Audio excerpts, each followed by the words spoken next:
Sooner or later, any exchange of views with fundamentalists or anti Catholics will come around to the Inquisition. The topic can hardly be avoided. To non Catholics, the Inquisition is a scandal. To Catholics, an embarrassment. To both, a confusion. At the least, it is a handy stick with which to engage in Catholic bashing, because most Catholics are at a loss for a sensible reply. The topic is so vast, its history so intricate, they do not know how to begin to respond to anti Catholics, even though few of the latter know the first thing about the Inquisition. What little they do know comes from tendentious little pamphlets written by people whose main interest is not historical accuracy. The Inquisition was spread over 6 centuries and half a continent. It appeared first in southern France in response to Catharism and the civil discord that accompanied that religious and ideological plague. And later, it was working in fits and starts and in quite different formats in Italy and the Holy Roman Empire, where it functioned for only a few decades in the 13th century. In between, it was established in Spain, and there it became a creature of the state and was effectively out of the control of church authorities. Technically, 5 forms of the Inquisition may be distinguished. First came the episcopal, established in 1184 and operating mainly in France. Individual bishops ran the show, but not entirely well. Innocent III sought more control and established the Legatine Inquisition, which was under the authority of the Cistercians. That was in 1198. Procedures were further formalized in 1231 when Gregory IX set up the monastic inquisition with the Dominicans in control. Commentators usually speak of these 3 forms as one institution, the medieval Inquisition. It died out as Catharism disappeared. Quite separate was the Roman Inquisition, begun in 1542 under Paul III. This was the one under which Galileo was tried, and it was the least active and most benign of the 3 main variations. Separate, again, was the Spanish Inquisition, begun in 1478. A state institution used to ferret out Jews and Moors who converted to Christianity, not out of conviction, but for purposes of political or social advantage. It was the Spanish Inquisition that had the worst record. Surprisingly, though, Lorraine Boatner, the intellectual godfather of modern fundamentalist anti Catholicism, has little to say about the Inquisition in his book, Roman Catholicism.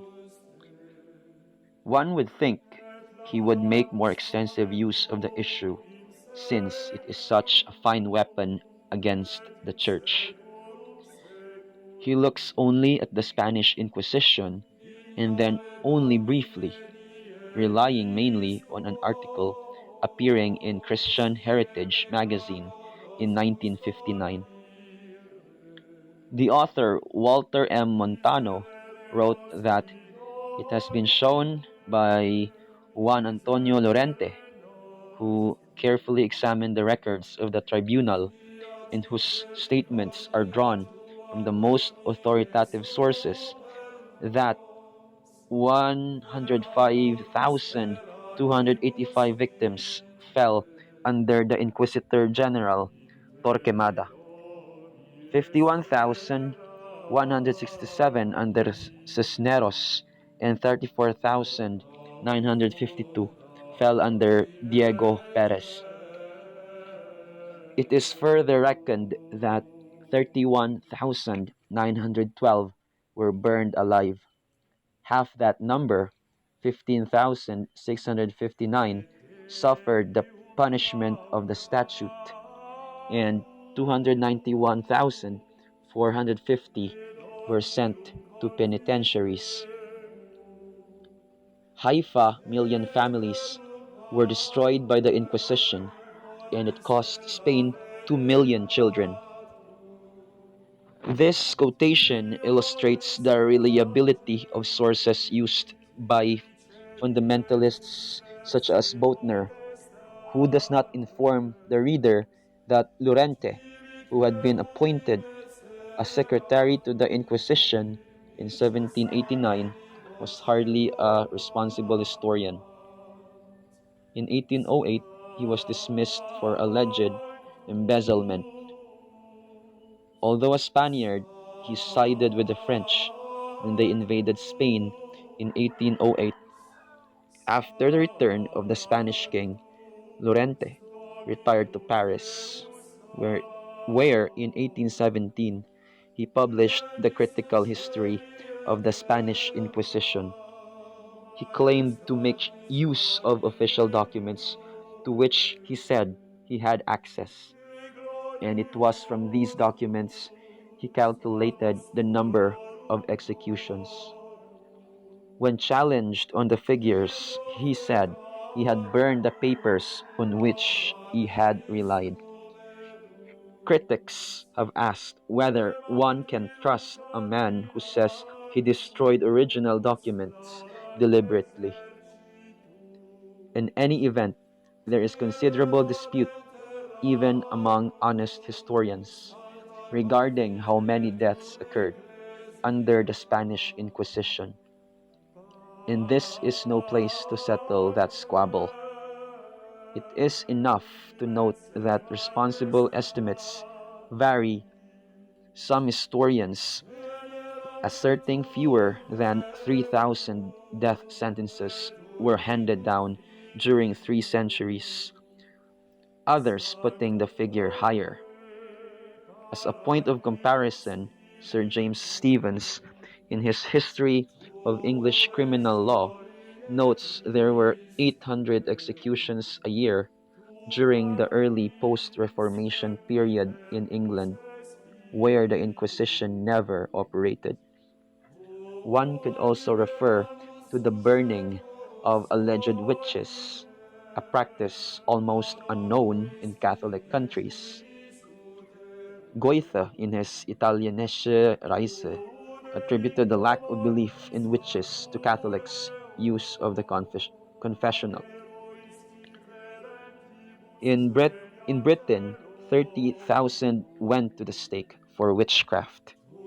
In Protestant Germany, the figure was 100,000. Such statistics do not make the Spanish executions right, but they perhaps indicate that severity in punishment was not due to Catholicism as such, but must be attributed to the general character of the times.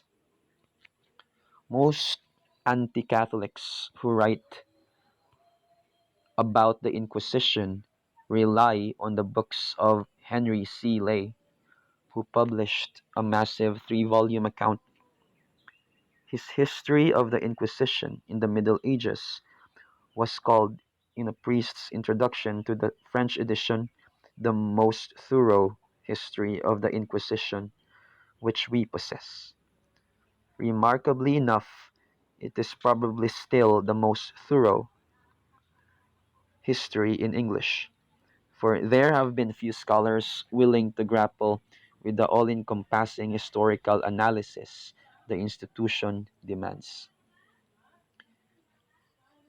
It is unfortunate that it has been Lay's work that has molded public opinion in English speaking countries, because although it contains a great amount of data, it is marred by an unrelenting bias. Honest he may be, said Elfige Vakandar, himself an authority on the Inquisition, but impartial? Never. His pen too often gives way to his prejudices and his hatred of the Catholic Church. His critical judgment is sometimes gravely at fault, but his faults are virtues in the eyes of anti Catholics. Lay was an American. His counterpart in England was Cambridge historian G. G. Colton, an ardent foe of the Catholic Church, and well known for his love of controversy. When the subject was Rome, the Cambridge Don had difficulty containing himself. He might be known best for an exchange of letters he had with Arnold Lunn, the letters appearing, as is the Catholic Church, antisocial. Lunn scolded Colton for eating up an entire third of the book with a single letter that largely strayed from the agreed topic and focused instead on his pet anti Catholic attacks. Colton, too, is a favorite of literate fundamentalists and anti Catholics. Considering himself the English lay, Colton took pains to protect his mentor's reputation. Herbert Thurston, an English Jesuit, who remarked that Lay's work abounded in reckless deductions from inadequate evidence, said, "One could find 10 palpable blunders on any 10 consecutive pages of Lay's books." Colton, incensed, challenged him to prove it, had an associate select 10 pages from Lay at random, and in an act of magnanimity threw in 2 pages extra. To his consternation, Thurston pointed out 15 blunders in 12 pages. Colton acknowledged to Lunn that Lay had stumbled badly, and admitted his own mistaken credulity. One cannot conclude from this anecdote that all Lay and Colton wrote about the Inquisition was wrong. They made real progress in basic research. Proper credit should not be denied them.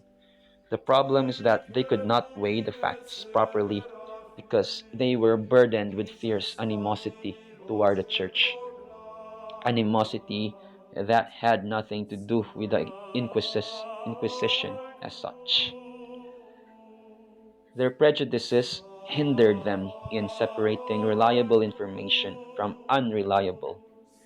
They were too quick to accept statements unfavorable to the church, too slow to dismiss statements inspired by malice similar to their own.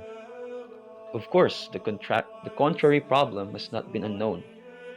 Some Catholic writers, particularly those less interested in digging for truth than in giving a quick excuse, have glossed over incontrovertible facts and done what they could to whitewash the Inquisition, reminding one of hagiographers who reduced saints from human beings to porcelain dolls by ignoring awkward facts in their lives. This is as much a disservice to the truth as exaggerating the Inquisition's bad points. These well intentioned but misguided Catholic apologists are, in one respect at least, much like Lay, Colton, and the present strain of anti Catholic fundamentalists. They fear as the others hope. that the facts about the Inquisition will demonstrate the illegitimacy of the Catholic Church. But the facts will not do that at all. The Church has nothing to fear from the truth or a right appreciation of it. No account of foolishness, misguided zeal, or cruelty by Catholics can undo the divine foundation of the Church. Although admittedly such things are stumbling blocks to Catholic and non-Catholic alike. What must be grasped is that the Church contains within itself all sorts of sinners and knaves, and some of them reach high rank. The wheat and the chaff coexist in the kingdom until the end, and that was how the founder intended it. The problem for anti-Catholics is that they perceive the church to contain only the elect. For them, sinners are outside the doors. Locate sinners, and one locates another place where the church is not. It is easy to demonstrate sin operating through the Inquisition, at least to the extent dry records allow us to perceive sin at the remove of the centuries. And for the anti-Catholics, this proves the Inquisition. If it was the arm of a church, was the arm of a false church? Catholics, thinking fundamentalists might have a point, tend to be defensive. That is the wrong attitude. The right attitude for Catholics is to discover what really happened and to understand the Inquisition in situ, and then to explain to anti-Catholics, hard although this may be, why the sorry tale does not prove what they think it proves. There can be no Catholic who would not wish that the Inquisition, or at least its bad elements, which were not coextensive with it, had never happened. In many respects, it was a logical consequence of the times, and, for all its gore, not easily distinguishable from civil courts in its procedures and punishments. But the fact that cruelty can be found elsewhere in old records does not justify the cruelty that operated through the inquisitorial process. How should a Catholic answer charges about the Inquisition? He should not attempt to deny the undeniable. History cannot be wished away. On the other hand, he should not, out of embarrassment, acquiesce in every anti-Catholic slander. What he should try to do is give his questioner a little perspective. If he is able, the Catholic should learn enough about the Inquisition to give his opponent some sort of overview, and to demonstrate that while much of what he knows about the Inquisition is true in quality, it is wrong in quantity. If understood, this may help the fundamentalist see that the mere existence of the Inquisition does not disprove the Church's credentials. Many anti-Catholics believe that more people died under the Inquisition than in any war or plague. But in this, they rely on ridiculous statistics, generated by one-upmanship among anti-Catholics, each of whom, it seems, tries to come up with the largest number of casualties. Trying to straighten out such historical confusions can take one only so far, of course, and one should not put undue emphasis on numbers. As Ronald Knox said, we should be cautious, lest we should wander interminably in a wilderness of comparative atrocity statistics. In fact, no one knows how many people perished through the Inquisition. We happen to live in a century of statistics. Everything is quantified, and we save records the way squirrels save acorns, but often with far less reason. It is difficult for us to appreciate that in earlier centuries, statistical abstracts were not drawn up because people saw no need of them.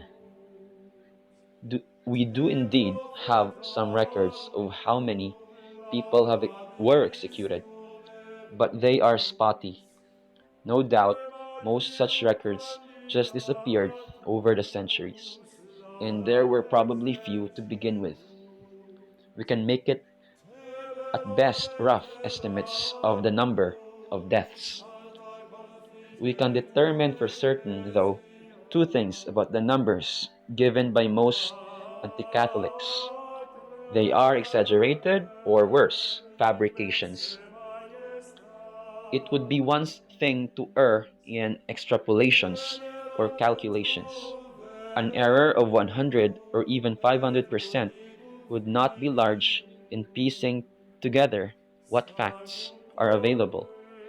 But an error of 2.5 million%, if you take the conservative figure that some Catholic scholars accept, maybe around 4,000 executions total throughout the history of the Inquisition in all countries where it operated. That is roughly the size of the error in the figure given in The Mystery of Babylon Revealed, a book that states that 95 million people were killed during the Inquisition. The figure of 95 million deaths is so grotesquely off that one immediately doubts the writer's sanity, or at least his grasp of the elementary facts of demographics. Not until modern times did the population of the whole of Europe approaches million. The Inquisition did not operate in England, Scandinavia, Northern Europe, or Eastern Europe, although on paper its extent was wide. In practice, it was confined almost entirely to southern France, Italy, Spain, in the few parts of the Holy Roman Empire. The Black Death, which killed about a third of Europe's population, is credited by historians with major changes in the social structure. The Inquisition is credited with few, precisely because the number of its victims was, by comparison, small. Far better than wasting time arguing about statistics that can only be roughly approximated, or about numbers taken out of a magician's hat. The Catholic should ask the anti Catholic what he thinks the existence of the Inquisition demonstrates. After all, no anti Catholic will bring up the subject unless he thinks it proves something about the Catholic Church. What is that something? That the Church contains sinners? Guilty as charged. That at times sinners have reached positions of authority? Ditto. That even otherwise good Catholics, afire with zeal, sometimes lose their balance? True, all true. But such charges could be made and verified even if the Inquisition never existed. Fundamentalist writers claim the Inquisition reveals the Catholic Church could not be the church founded by Christ. They use the Inquisition as a good, perhaps their best, bad example. Yet, to call an institution into question is not to prove it false. And the church has not been false to its commission. Individual Catholics, yes, it has always been that way since the denials of Peter, and it will continue that way until the end. But no degree of unsaintliness on the part of the Catholics proves the church to be other than what it claims to be, even though the unsaintliness puts grave obstacles in the path of people outside and inside the church. As a practical matter, there is only so much mileage in the anti Catholics' argument, and they recognize it. Most people perceive at once its weakness. Now it can apply equally against Reformation Christianity. If the Inquisition establishes the falsity of Catholicism, the witch trials establish the falsity of Protestantism. Perhaps a more compelling, if often unstated, reason fundamentalists bring up the Inquisition is that they think it was begun to liquidate fundamentalists. They identify themselves with Catharists, or perhaps it is better to say they identify the Catharists with themselves. They think Catharists were 12th century fundamentalists, in that the Catholic Church did to them just what it would do to fundamentalists today if it had the means. This is a fantasy. Fundamentalist writers take one point that Catharists used a vernacular version of the Bible and then conclude that these people were Bible Christians. The truth is that they were hardly Christians at all. Theirs was a curious heresy that perhaps no one knows for sure came to France from what is now Bulgaria. Catharism was a mixture of Gnosticism, which claimed a secret source of religious knowledge, and Manichaeism, which said matter is evil, and it had serious civilization destroying social consequences. Marriage was scorned because it legitimized sexual relations, which Catharists identified as the original sin. Concubinage was permitted because it was temporary and secret and was not given formal approval, while marriage was permanent, open, and publicly sanctioned. The consequences from such theories to are not hard to imagine. There was one key sacrament, the consolamentum, which could be received only once, and which was absolutely necessary for salvation. Any sin committed after receiving the consolamentum deprived one of heaven. The Catharist thus waited until he was on his deathbed to receive his baptism. What followed next for those who did not die promptly of natural causes was the Indura, which was not readily distinguishable from euthanasia. If the Catharist wanted to die as a martyr, he was suffocated with a pillow. If he wanted to go out as a confessor, he was starved to death. Religious authorities would reside in the home of the dying Catharist to ensure his family did not sneak food in. There was also a political angle to the heresy. Feudal society was based on the oath of fealty, much as ours is based on contract. Catharists denied the lawfulness of oaths, in that threatened to undermine the social fabric. Imagine what would happen today if all contractual obligations, no matter how old or well established, were suddenly eliminated. Catharists interpreted Christ's words to Peter concerning tribute money. Then the children are free, in Matthew 17:25, as authorizing them to withhold taxes and to refuse allegiance to secular rulers. Catharism was both a moral and a political evil. Even Lay admitted the cause of orthodoxy was the cause of progress in civilization. Had Catharism become dominant, or even had it been allowed to exist on equal terms, its influence could not have failed to become disastrous. Whatever else might be said about Catharism, it was certainly not the same as modern fundamentalism, and fundamentalists' sympathy with heresy is sadly misplaced. What is needed by all disputants is perspective. Catholics, in particular, if they want to see a discussion of the Inquisition result in understanding rather than fisticuffs, need to appreciate what is really in question. At one time, Catholic apologists tried to justify all aspects of the Inquisition. That was foolish. There has never been any need for a whitewash. Today, many Catholics fail to understand what fundamentalists are driving at, and they restrict themselves to secondary matters. Instead, they should discover what fundamentalists are trying to prove with their talk about hecatombs. Granted, there is a certain utility, but a decidedly limited one, in demonstrating that the kinds and degrees of punishments inflicted by the Inquisition were similar to or even lighter than those general meted out by secular courts.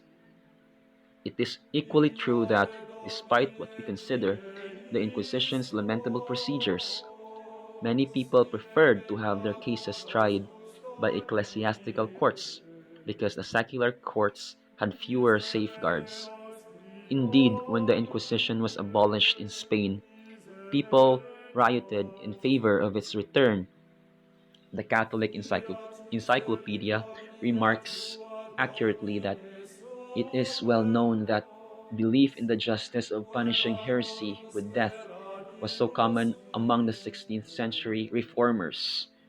Luther, Zwingli, Calvin, and their adherents, that we may say their toleration began where their power ended. Jean Gueton has noted that we must measure the horror of the remedy by the horror of the disease. And as some have pointed out, we should keep in mind that as recently as 50 years ago, torture was routinely used even by American police. Such arguments are better suited to discussions with reasonably informed people than with anti Catholics who think they can injure Catholicism by talking about judicial practices that are universally acknowledged now to be unjust.